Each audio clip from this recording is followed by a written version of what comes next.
Le nouvel iPad Air 4 marque un grand changement pour la gamme des tablettes Light Air d'Apple. Il ne s'agit plus d'une version disgracieuse des iPads Standard, mais c'est maintenant plus comme un iPad Pro. L'iPad Air 4 a été présenté lors de l'événement en ligne de septembre, aux côtés de l'iPad d'entrée de gamme de l'Apple Watch 6 et de l'Apple Watch SE. C'était certainement le produit le plus haut de gamme présenté lors de l'événement et peut-être aussi le plus intrigant.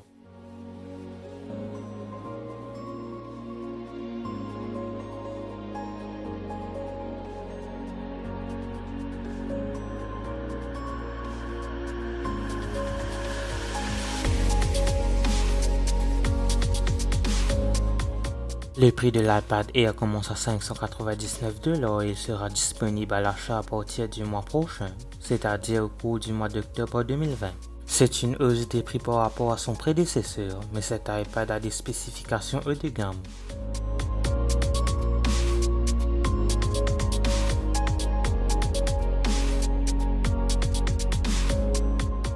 L'iPad Air 4 est la première tablette Apple avec un capteur d'empreinte digitale intégré dans le bouton sur le côté.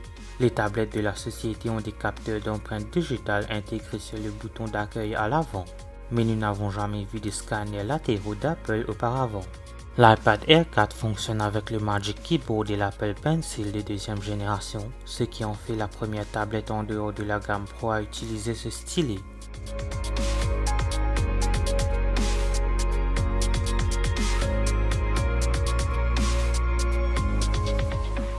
L'écran utilise la technologie d'affichage Apple Liquid Retina, qui est une forme sophistiquée d'écran LCD. Il a une résolution de 2360 par 1640 pixels et mesure 10,9 pouces, ce qui n'est pas aussi grand que les modèles iPad Pro. Il vient avec de nombreuses fonctionnalités pour améliorer les visuels, telles que la technologie True Tone d'Apple qui modifie subtilement l'affichage en fonction de l'environnement dans lequel vous vous trouvez.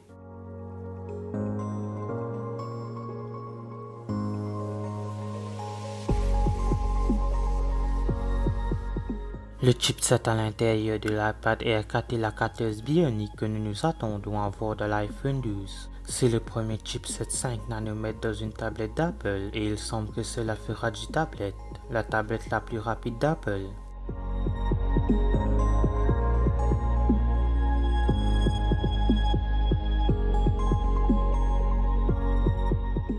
L'iPad Air 4 a une caméra frontale de 7 mégapixels et une caméra arrière de 12 mégapixels qui devrait être assez bonne pour les appels vidéo et autres formes de communication. Merci d'avoir regardé cette vidéo, n'oubliez pas de la liker, de la partager et n'hésitez pas à vous abonner. N'oubliez pas d'aller liker ma page Facebook, de me suivre sur Twitter et Instagram et d'aller me soutenir gratuitement sur YouTube, les liens seront en description.